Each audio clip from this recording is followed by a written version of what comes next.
Bonjour, alors si vous voulez bien, on va maintenant avoir une conversation avec Anna Moy autour de son nouveau livre, qui, je vous le disais tout à l'heure quand j'ai annoncé cette rencontre, m'a beaucoup intéressé et séduit et touché. Le venin du papillon, qui vient de paraître chez Gallimard. Alors Anna Moy écrit des romans, écrit des nouvelles aussi.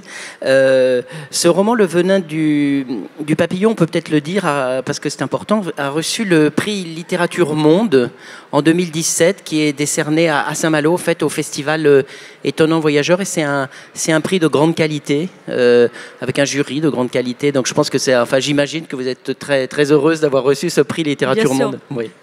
Alors, on va rentrer petit à petit dans ce livre parce que je veux pas, et puis c'est toujours très réducteur d'essayer de résumer un livre et tout, mais pour pouvoir commencer à discuter avec vous, je dirais simplement que au centre du livre, il y a une jeune fille qui s'appelle Swan, je sais pas comment, Swan, pardon, qui en fait, on va la voir pendant le livre passer en accéléré en fait de la toute jeune fille qu'elle est au début à la femme, c'est-à-dire on va voir le papillon, puisque la métaphore du papillon est très présente dans ce livre. On va la voir sortir de sa chrysalide et elle devient femme, Swan, dans un pays en guerre.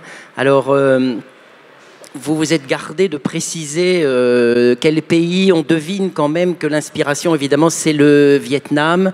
La ville, c'est sans doute Saïgon, mais géographiquement, vous ne précisez pas, de même que d'une certaine manière la date précise, même si on peut deviner que c'est la toute fin des années 60, puisqu'à un moment donné, il y a une allusion à la comédie musicale Air, par exemple, donc il y a des petites indications comme ça. On peut peut-être commencer par ça. Pourquoi est-ce que vous êtes resté dans cette imprécision? Pourquoi est-ce que vous n'avez pas situé carrément l'action à Saïgon en 1968-69? Alors, Swan veut dire printemps, je l'explique dans le livre, mais vous aurez noté une similitude entre Swan et le mot anglais swan, qui veut dire cygne céleste. Qui veut dire cygne, et mon prénom en vietnamien est Thinga, qui veut dire cygne céleste, cygne et l'oiseau. Donc on va dire que Swan, c'est peut-être un peu moi, et donc c'est peut-être un petit peu mon adolescence, un peu, beaucoup. Donc il se passait effectivement à la fin des années 60, début des années 70. Alors la raison pour laquelle j'ai enlevé toute référence au Vietnam, en fait, c'est arrivé presque à la fin de la rédaction du livre, parce que je me suis empêtrée dans des histoires de dates qui ne collaient pas, parce que justement j'ai accéléré 10 années d'événements politiques notamment pour les concentrer en l'espace d'une année au cours de laquelle se déroule toute cette histoire, en fait même moins d'une année. Donc j'ai fait ça pour me dégager de la liberté par rapport au sujet historique, et aussi je pense pour prendre distance par rapport à ce qu'a été mon histoire, pour être totalement libre, pour traiter Swan vraiment comme un personnage et pas moi, et de fait avec succès, puisque j'ai pu développer cette histoire sans que ce soit collé à mon histoire réelle. J'ai pu inventer des tas de faits qui n'ont pas eu lieu, mais qui m'ont permis de dramatiser l'histoire. Et ça m'a permis aussi d'utiliser un ton qui est un ton assez humoristique, hein, je dirais, alors que sur le moment, je ne rigolais pas du tout. Oui, alors on va en parler tout à l'heure du ton, parce que c'est très important, je trouve, et très important évidemment dans la lecture, parce que le livre, même si d'une certaine manière il est tragique, en fait, il est très drôle, et c'est très drôle tout le temps. Swan, en fait, elle appartient à une famille vietnamienne, on va dire quand même comme ça, parce que sinon on n'y arrivera jamais. Elle est la fille de Mai et de Ba, qui est un officier de l'armée. Et puis il y a une autre famille que vous mettez en scène. C'est une famille d'expatriés français, et vous mettez en scène en particulier Odile et Julien, qui sont deux jeunes de l'âge à peu près de Swan, et pas beaucoup les parents. D'abord la mère a disparu, elle a refait sa vie autrement, et le père, bon, il vit dans une grande maison coloniale, bon, peut-être à Saïgon avec ses enfants, mais en fait, il est jamais là, il est toujours absent. Donc, Odile et Julien sont livrés à eux-mêmes. Et donc, ces trois ados grandissent dans un environnement de guerre. Et ça, c'est très intéressant parce que vous montrez justement ce passage presque de l'enfance, d'ailleurs, au jeune adulte, dans un environnement extrêmement délétère, parce que, en fait, pendant la guerre, tous les verrous sautent, et en particulier les verrous de la moralité. C'est-à-dire qu'il y a la corruption, c'est-à-dire qu'il y a la drogue, c'est-à-dire qu'il y a n'importe quoi au niveau du sexe, le développement de la prostitution, parce qu'il y a beaucoup les soldats américains qui sont là, et donc toutes les valeurs, la culture, les traditions s'effondrent. Et donc, en fait, ça, c'est ma première question, parce qu'on parlera du ton, effectivement, que vous avez choisi, l'ironie, etc. C'est que, en fait, c'est au point de départ, je dis tout ça parce qu'après, ça va pas être ça, mais au point de départ, c'est une tragédie. C'est-à-dire que vous montrez trois jeunes qui sont les victimes d'un moment terrifiant, en fait. Oui, en fait, c'est une idée que j'avais depuis longtemps, parce que j'ai grandi dans cette guerre.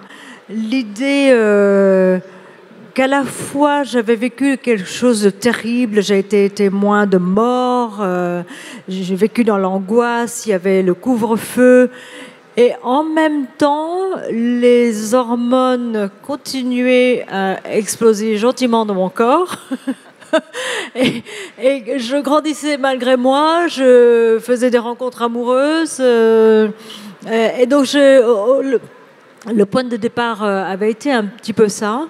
C'était même parti au départ pour être une autobiographie. Et puis j'ai calé en fait sur l'autobiographie. À un moment, je me suis dit, mais ça va être beaucoup plus simple à écrire qu'un roman. Je me disais, mais les romans, c'est trop difficile. J'en avais écrit 3 jusque-là.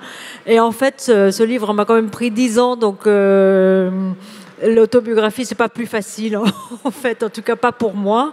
Et je n'ai réussi d'ailleurs à le finir qu'en le transformant et en faisant un roman.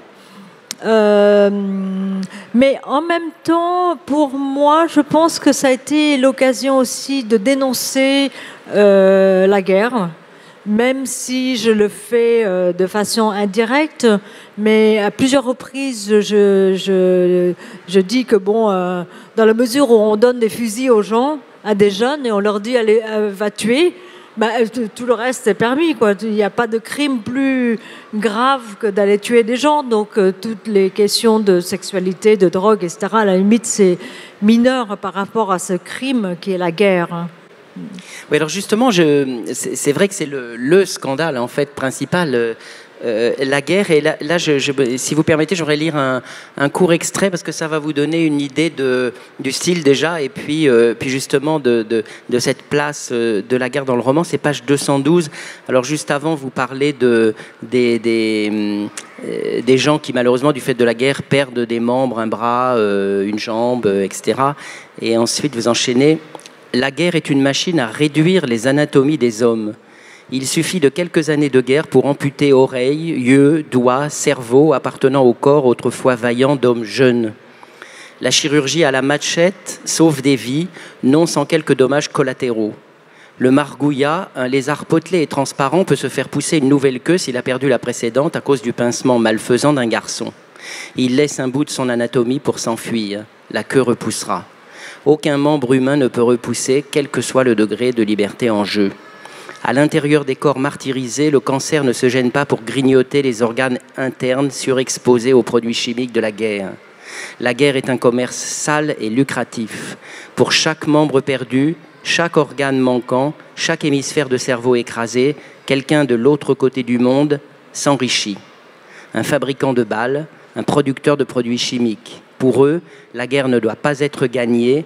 Plus elle est longue, plus l'enrichissement est durable. C'est violent. ce passage.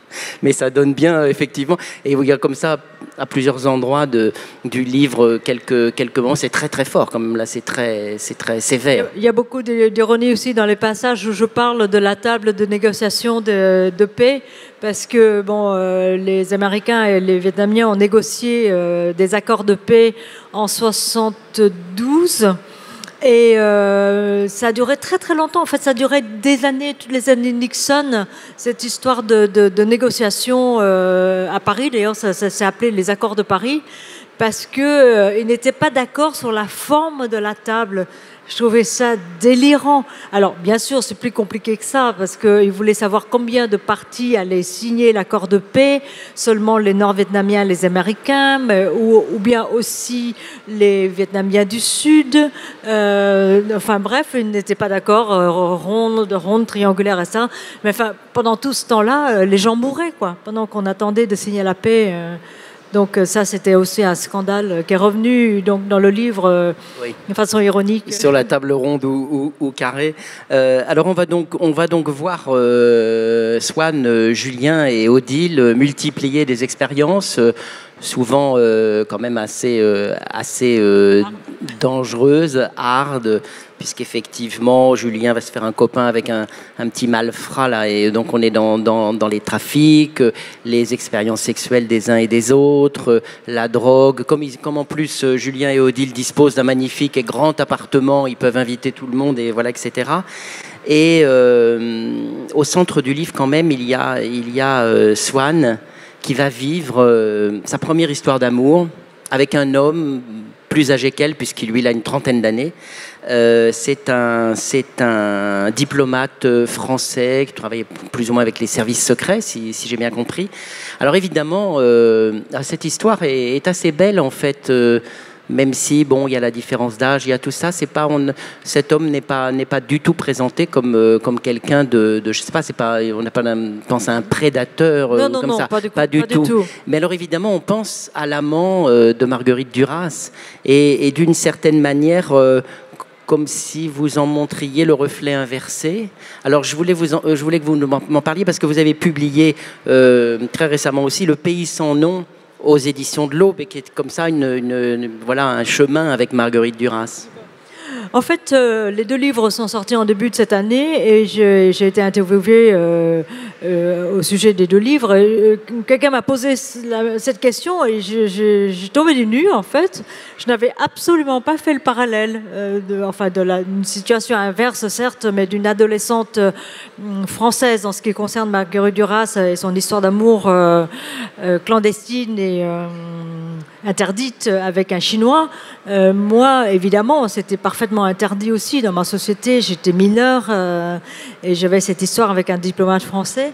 Mais alors j'ai réfléchi pendant un moment pour comprendre en quoi les deux histoires n'étaient pas parallèles. En fait, de mon point de vue, j'ai toujours résisté à cette idée quand on m'a posé la question. Je me dis, mais non, ce n'est pas parallèle. Et je pense savoir pourquoi. C'est que l'histoire de l'amant a marqué l'œuvre de Marguerite Duras. Disons qu'elle a même défini d'une certaine façon son œuvre.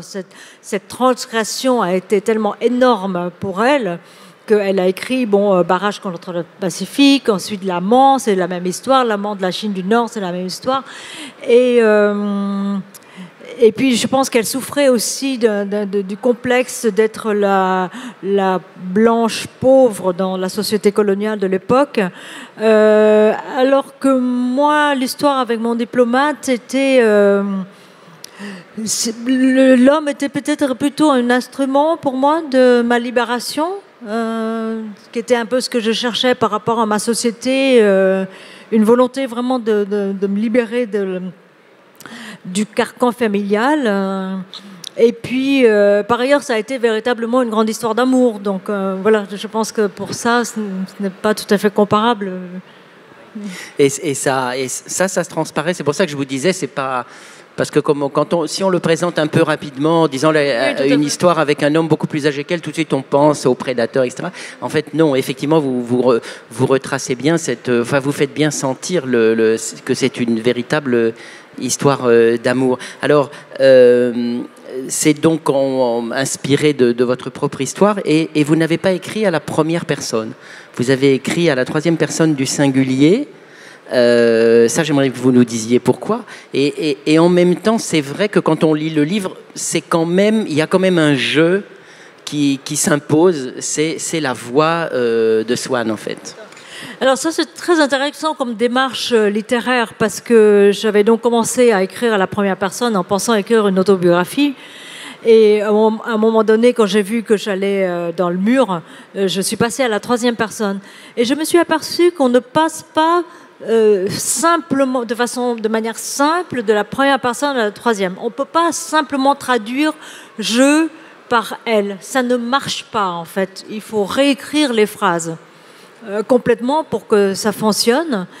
Et parce que le point de vue n'est pas tout à fait le même. La personne qui parle au troisième, enfin, la troisième personne de narration, finalement, livre un regard plus distancié que la personne qui dit « je ». Et en même temps, ça m'a permis tout au long du livre de passer de point de vue en point de vue, quitter de temps en temps le point de vue de Swann pour aller vers d'autres points de vue. Et ça a été un tel travail pour moi qu'aujourd'hui, j'anime à Paris en fait un atelier d'écriture basé sur le point de vue. Oui. Ah oui. Oui, ça c'est très intéressant. Ce qui veut dire qu'en fait, ce livre, vous l'avez écrit puis vous l'avez réécrit. Je l'ai réécrit tellement de fois que ça m'a mis... j'ai mis 10 ans pour y arriver. Ah oui. Et en plus, j'ai toujours cette espèce de malentendu sur mes livres, sur moi-même. Je crois toujours au départ que je vais écrire un document. En fait, quand je suis arrivée en France après mon bac, c'était pour faire des études d'histoire parce que j'étais persuadée que j'allais devenir journaliste. Donc j'aimais beaucoup l'enquête, comprendre le fin fond des choses. Et pour tous mes livres, j'ai fait des enquêtes. Et puis chaque fois, c'est devenu autre chose. Et là, je pensais adhérer donc aux événements, aux faits, etc. Et puis il y a un moment où l'histoire m'échappe complètement. Et après, je suis obligée de suivre l'histoire. Donc, de transformer, y compris le point de vue, quoi. Et alors, ce que je dis aux élèves de mon atelier d'écriture, c'est que c'est absolument essentiel le point de vue sur un événement, parce que soit vous racontez la guerre du Vietnam de façon tragique, soit vous la racontez avec le point de vue d'une adolescente donc, qui est vive, qui a de l'énergie de vivre, et c'est toute une autre histoire que vous racontez finalement. Et c'était ça que j'avais cherché à faire. Ouais. Et que vous avez parfaitement réussi. Alors, je veux absolument qu'on parle du ton, parce que c'est très important. C'est ce qui donne vraiment la couleur et le son de ce livre. Et peut-être finalement quand même son sens profond, on va y venir après. Mais il y a de l'humour, il y a beaucoup de malice, mais ça c'est souvent dans vos livres, il y a beaucoup de malice, je trouve. De l'ironie, même de la dérision, pour un sujet qui est, on l'a dit, grave. Et donc, est-ce que ça... Bon, vous avez... Oui, je trouve dans vos livres, souvent, on sent, là, il y a une forme de malice, de regard, comme ça, un peu en coin. Mais là, est-ce que c'est parce que vous vouliez, justement, surtout ne pas être dans le pathos et surtout dédramatiser je sais pas. Alors... J'ai un peu du mal à répondre à la question, parce que je suis en train d'écrire, là, en ce moment, un autre roman, donc... Et je n'y mets pas la malice que j'ai mis dans le venin du papillon. Donc je pense quand même que dans ce livre, il y a vraiment ma propre voix de la personne que je suis, et qui manie beaucoup l'humour dans la vie, la dérision. Et je pense que ça se traduit directement dans la voix de Swann. Elle, c'est moi, quoi. Oui, c'est ça. Et alors, en fait, c'est en ce sens qu'elle gagne à la fin, je dirais. C'est-à-dire qu'elle aurait pu être écrasée quand même dans les conditions dans lesquelles elle fait son passage, son apprentissage et son passage à l'âge adulte sont quand même des conditions particulières. Disons qu'elle a le sac à dos beaucoup plus chargé que d'autres pour faire ce passage-là. Et donc, en fait, c'est aussi ce regard-là, cette ironie, cette capacité à regarder, à prendre de la distance qui fait sa force et qui, au bout du compte, fait que finalement c'est la vie et c'est l'énergie de l'adolescence qui va gagner. Mais je pense que pour tout le monde, pas que pour moi, l'âge de l'adolescence est difficile, c'est un combat. Devenir un adulte, ce n'est pas évident. Et que c'est un combat qu'on gagne en fait, tous. Puisqu'on finit tous par devenir adultes. Donc c'était un peu on le gagne pas forcément quand même. Ça peut mal se passer et ensuite être un boulet à traîner pendant toute sa vie, non ? Non, je crois non, vous croyez pas ? Vous croyez qu'on... Je crois qu'on gagne toujours. On gagne toujours. Cela dit, j'ai comparé quand même l'acte de grandir dans mon livre à un crime. À un moment, j'ai dit, mais j'ai l'impression de commettre des choses criminelles en faisant simplement des actes pour devenir une grande personne, parce que ce que je faisais était puni par mes parents. Donc j'avais l'impression que grandir était criminel et que, eh bien, s'il faut être criminel, ben, allons-y, quoi. Tuons l'enfance. D'ailleurs, vers la fin, il y a ce très beau paragraphe qui montre justement cette victoire finalement. Alors, il va être question d'Edgar. Edgar, c'est donc ce jeune homme, parce qu'en fait, il a une trentaine d'années, diplomate, qui est donc l'amant de Swann. En caressant le chien mourant, parce que bon voilà, il y a un chien. En caressant le chien mourant, elle perçoit en elle-même une nouvelle légèreté. Le corps qui l'a encombré ces derniers mois, celui d'Edgar, est lentement parti, un os après l'autre. Elle est plus légère, mais pas plus fragile. Son cartilage s'est épaissi et ses propres os sont devenus des piliers à l'intérieur de son corps. Il est moins façonné comme celui d'un homme et plus comme une maison. Sa première maison, sa maison-corps. C'est très puissant la fin, parce que c'est vraiment construite en fait. Mais je ne sais pas comment j'ai trouvé cette phrase, mais oui. C'est très beau. C'est presque les derniers mots du livre. Et puis je voudrais terminer sur quelque chose qui est peut-être un peu à la marge, mais qui m'a beaucoup intéressé dans le livre. C'est les questions de religion, en fait. C'est-à-dire que tout à l'heure, on disait les valeurs, les traditions, les cultures sont bouleversées du fait de la guerre et tout. Et là, sur le plan des religions, c'est très fort, et notamment avec son père, avec Ba, etc. Comme si chacun, à ce moment-là, du fait de l'explosion générale de toutes les valeurs, chacun se construisait un peu en quitte sa petite religion à lui, en prenant comme ça des morceaux un peu partout. Alors ça, c'est vraiment une idée qui m'est venue personnellement. Hein. En écrivant ce livre, tout d'un coup, je me dis, mais pourquoi il y a eu toute cette religion pendant la guerre? Pourquoi est-ce qu'elles sont nées? Je sais que plusieurs religions sont nées pendant la guerre. Il y a bien une raison. Bon, la raison, évidemment, c'est que les gens mouraient et que, en général, les religions deviennent nécessaires quand les gens craignent la mort. Hein. Ne craignez pas la mort, on n'a pas besoin de religion. Hein. Donc, je suppose que le bouddhisme n'était pas suffisant. Le catholicisme non plus, puisque ça ne touchait qu'une partie de la population. Et donc, il a fallu recourir à plus de religions. Et si possible, les superposer comme ça. Plus on a de religions, plus on se sent protégé. Et donc, voilà, il y a eu une invention de religion. Et je dirais qu'encore aujourd'hui, dans la société vietnamienne, cette question de religion est très importante.